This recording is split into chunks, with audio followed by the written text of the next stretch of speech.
Hey everybody, and just like that, Denver Comic Con is a wrap. So I'm coming to you from my hotel room, and behind me is that amazing public art sculpture, that blue bear. And I could actually see the whole convention from my hotel room. And that bear is basically saying, and you probably can't see it, but right here is a Denver Comic Con sign. And it just is almost like the bear's like, let me in, let me in. So I had a 3 day pass. I only went 2 days. I went Friday and I went Saturday. To this morning, I woke up, I was lazy, and frankly, I'm here for work. And so I had a work meeting on Sunday at starting at 1 o'clock. So I didn't have a chance to really dive in. Plus, I did everything I needed to do at the convention. So everyone's been emptying out. I could see everyone emptying or entering in as well. But I'll tell you about my experience and show off some books right here. All right, so the convention, let me just give you a little bit of overview of what I thought of the convention, because I was highly anticipating this event. I wasn't coming here for the con, I was coming here for work. I actually had the option to not come, and when I found out that the Comic Con was here, I was like, yes, and I'll go a day early. So it was added incentive. So I really only had to pay for one night of a hotel because my work wasn't happening, and they wanted me to be there on Saturday instead. So I came Friday. So Baltimore Comic Con, huge. I wish there was more comic book vendors. There was a lot of people, a lot of artists, but it's also the same weekend as Heroes Con in Charlotte. I think that's where it is. I need to go to that someday. So I think a lot of the cool creators were there as well, and as well as the vendors. And I overheard one vendor say that they only let here at Denver, they only let a couple non-Denver or non-Colorado vendors in. So I don't know how truthful that is, but it was an interesting perspective. So first things first, couldn't find online anything about where the artists' booths were because I'd like to plot out my map. So that I came in, picked up the brochure, and I go to the map and I go to the artists. There are no numbers and letters of the rows in the convention of where these artists are. So literally on Friday, I was walking around just trying to find people. I found them, and there's some cool people that are like, oh, I think Mike Zeck is over there, and I think J. Scott Campbell's somewhere over there. I don't know why they wouldn't print it unless they just couldn't get their act together. Maybe I missed it. So if anyone was there and saw otherwise, let me know. But almost everyone I talked to didn't know where things were. I walked around looking for Jeff Smith for forever. I went downstairs, upstairs. Finally, I figured out where he was, and I got something done for Spidey Fan here. So I'll let him show that when he gets that back from CGC. So I did most of my work on Friday. The work meaning getting signatures and getting things lined up. So how I approach conventions lately, since I was traveling, I was flying. I come with my BCW box. It's just a nice sturdy folio that I can put in. Put a post-it on the artist that I was looking for. So I thought about Adam Kubert, but I decided against it. I already have a signature of his. Arthur Adams, Donnie Cates, I didn't end up seeing. J. Scott Campbell, no, I didn't. I decided not to see him. I've given him enough love. Ken Lashley, I never actually saw. I didn't know where he was. Kevin Eastman, I never saw, but I figured out where he was. Mike Zeck and Tony Moore, I knew where they were, and I only pursued a couple people. So I had books prepared, and so I went to Arthur Adams first. And he's a favorite of mine. I'm a huge fan of Arthur Adams. And his style, it reminds me of when I was collecting the classic X-Men cover, X-Men #1. His what is it? New Mutants annual, Uncanny X-Men annual 14, the first Gambit and things like that. So I had him sign that, the cameo of Gambit, Uncanny X-Men annual. I had him sign Secret Avengers 23, the first Agent Venom.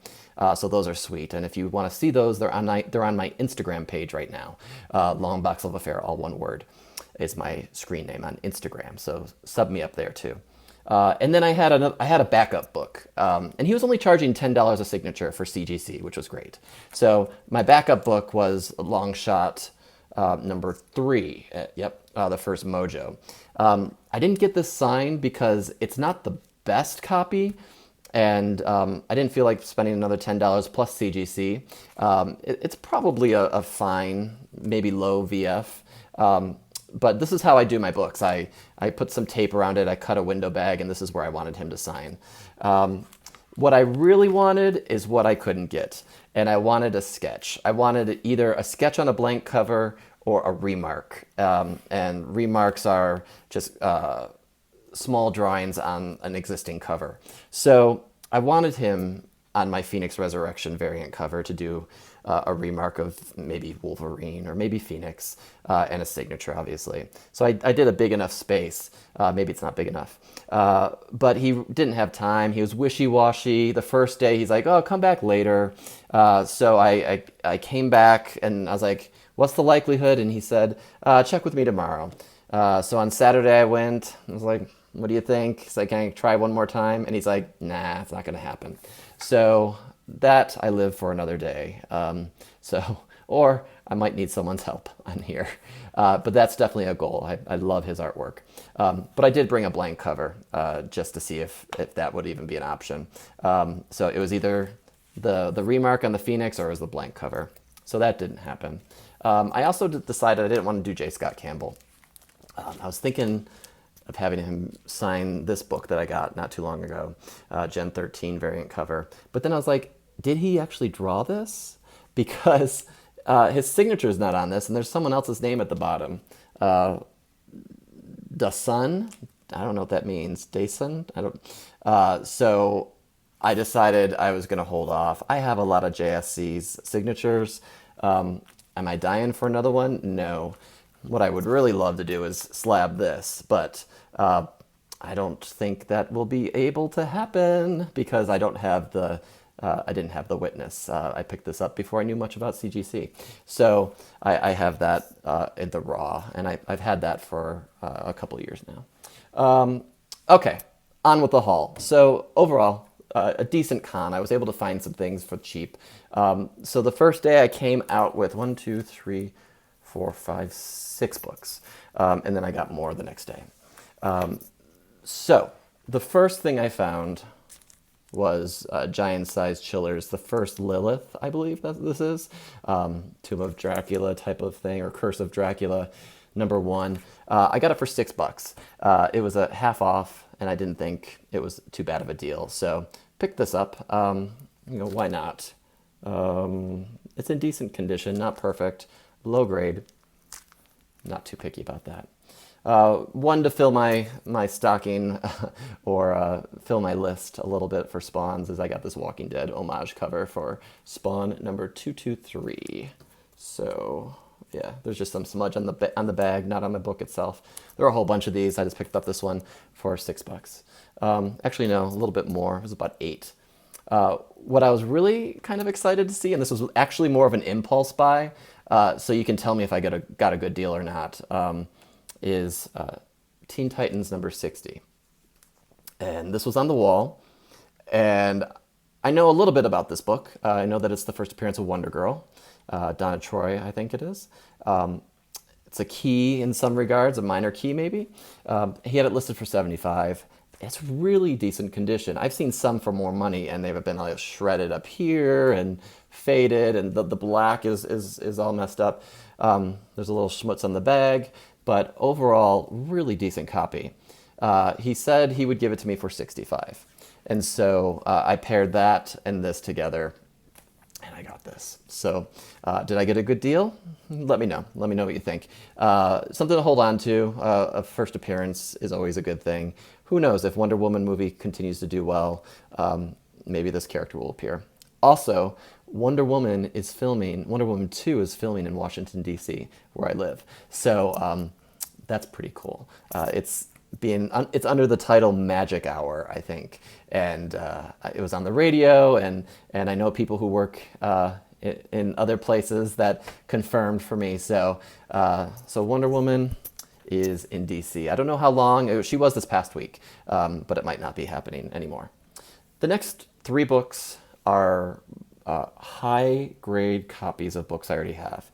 And there's a reason I bought these. I'll just show them first. So, first, Lady Mandarin, the first new Psylocke. Super, super crisp copy. And I bought 2 copies of this. I have these, both the Mandarin and this. What I want to do is I want to get these shipped off for a Jim Lee remark and get them slabbed.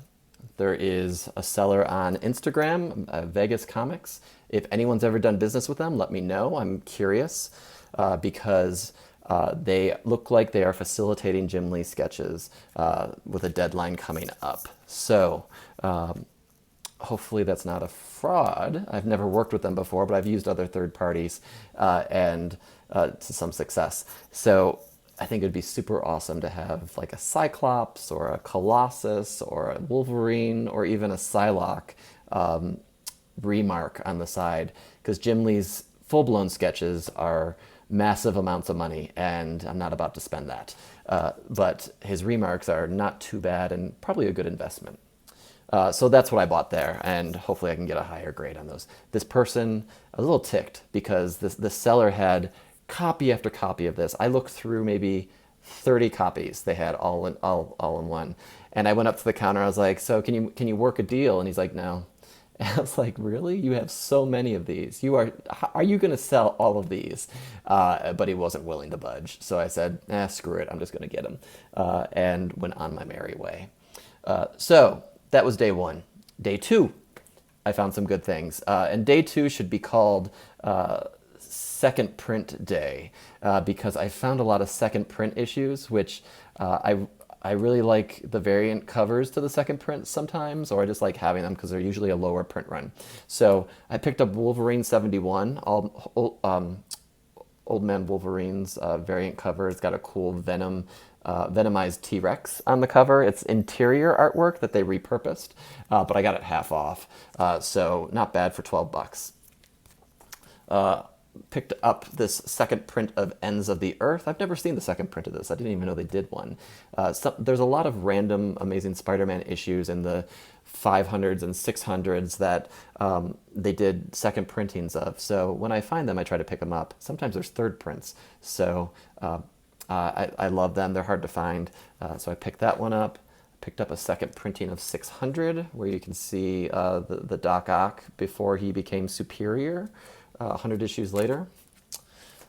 I finally found this, 798, the second printing of the first full-on Red Goblin. I had the third printing, I have the first printing. I picked up this for basically cover price, 50 cents more than cover price. It's been selling for more than that on eBay. These were cool. I can't find these on eBay at all. Invincible 50, the second print. For $8.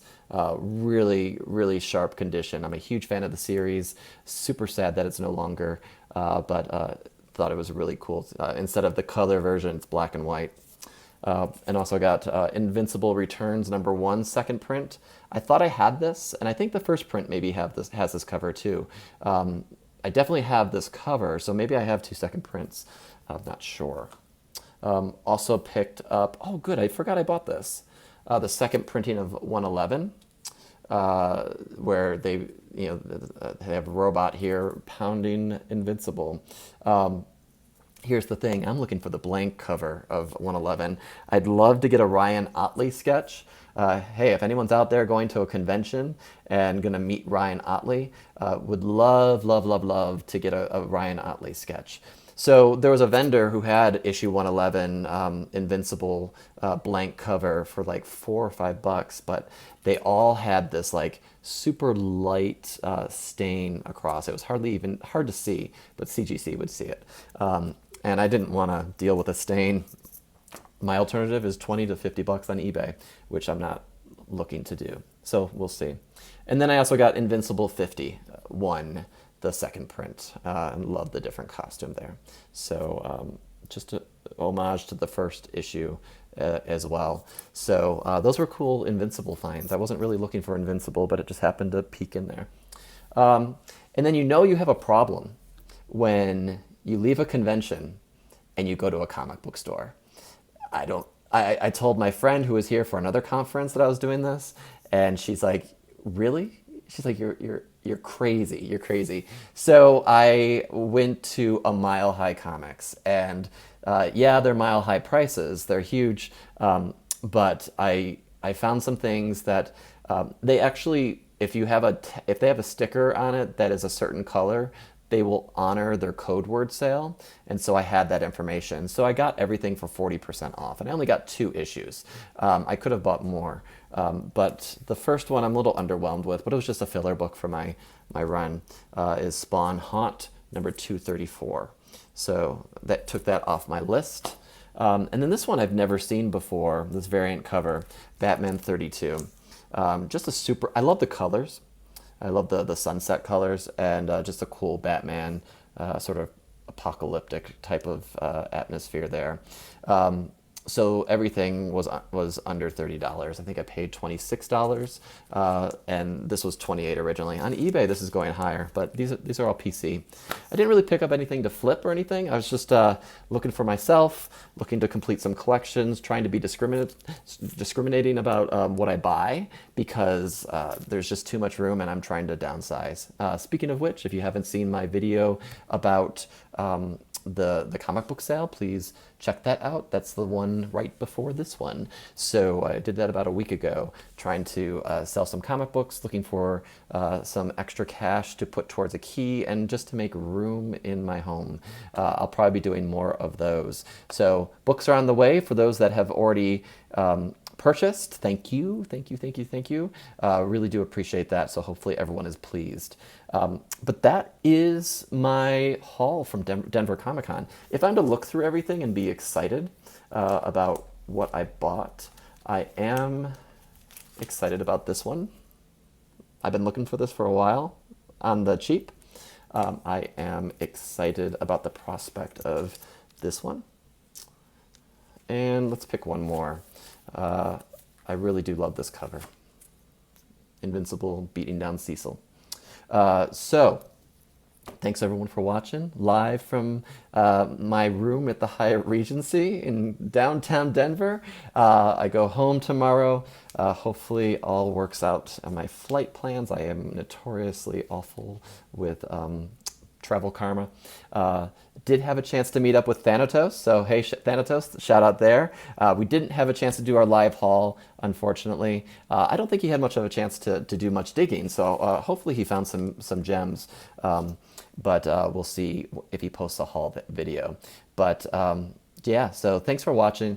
I appreciate everyone for subscribing. I'm almost at 800 subscribers, which is amazing.